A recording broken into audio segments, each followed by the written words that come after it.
Saat ini saya berada di Monumen 45 di kawasan Banjarsari, Kota Solo, Jawa Tengah. Percaya atau tidak, tempat yang menjadi taman kota yang nyaman saat ini dulunya penuh dengan pedagang kaki lima.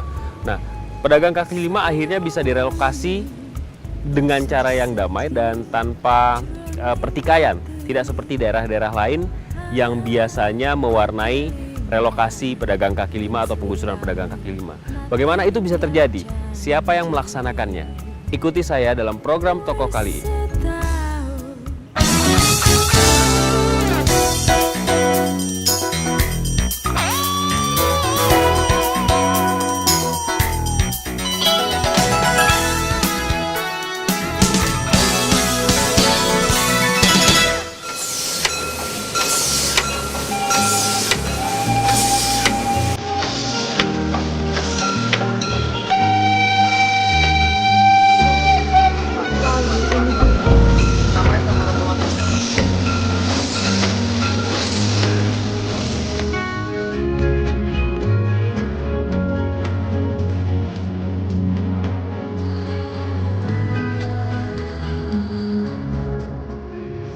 Joko, apa kabar? Baik, selamat siang, gimana Pak itu?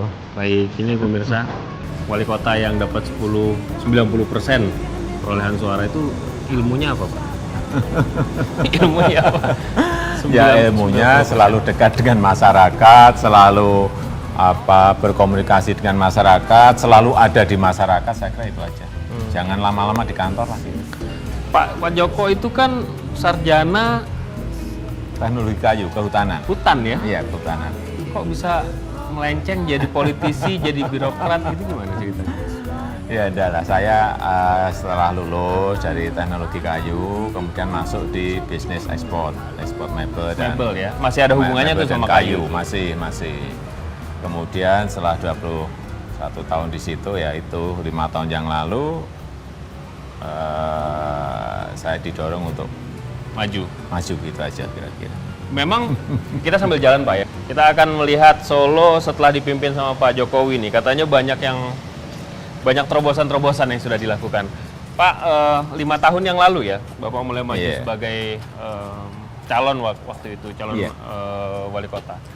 Kenapa memilih menjadi politisi, Pak? Enggak, sampai sekarang pun saya nggak merasa jadi politikus, enggak. Tetap seperti ini. Sekarang jadi petugasnya rakyat, menjadi petugasnya partai, itu saya lakukan apa adanya gitu aja. Sebisa saya.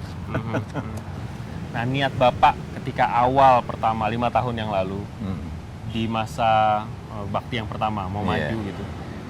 Cita-citanya apa sebenarnya? Cita-cita awalnya?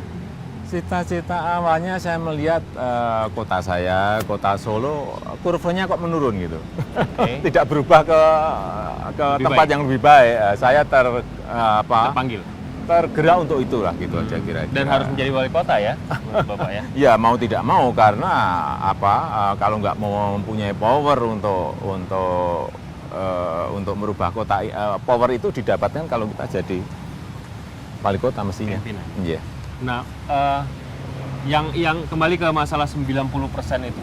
Ini terjadi karena memang Bapak melaksanakan kerja yang bagus buat masyarakat, sehingga 90% dari mereka memilih Anda. Ya, adalah saya ini kan diberi tugas oleh masyarakat. Diberi tugas untuk bekerja oleh masyarakat. Ya, saya bekerja gitu aja. Saya nggak mikir mikir pilkada nanti dapat berapa persen, enggak. Saya diberi tugas oleh masyarakat untuk bekerja, saya bekerja sebisa saya. Saya kerjakan siang malam sampai pagi kadang. Ya, itu yang saya kerjakan gitu aja. Kembali ke masalah kota ya, Pak. Bapak katakan tadi kurvanya terus menurun. Langkah pertama yang Bapak lakukan 5 tahun yang lalu apa untuk menaikkan kurva itu? Yang pertama yang kita lakukan ya membuat perencanaan yang baik. Konsep plan kota untuk 5 tahun ke depan seperti apa, 10 tahun ke depan seperti apa, atau 20 tahun ke depan seperti apa harus disiapin dong. Kalau enggak, kita kan nanti bekerjanya meloncat-loncat. Kalau saya biasa bekerja seperti itu, action plan, action segera gitu aja. Bicara soal relokasi pedagang kaki lima yang semua orang mengagumi apa yang Bapak lakukan terhadap pedagang kaki lima di Solo. Apakah itu sebelumnya sudah direncanakan? Dan Bapak sudah punya konsepnya?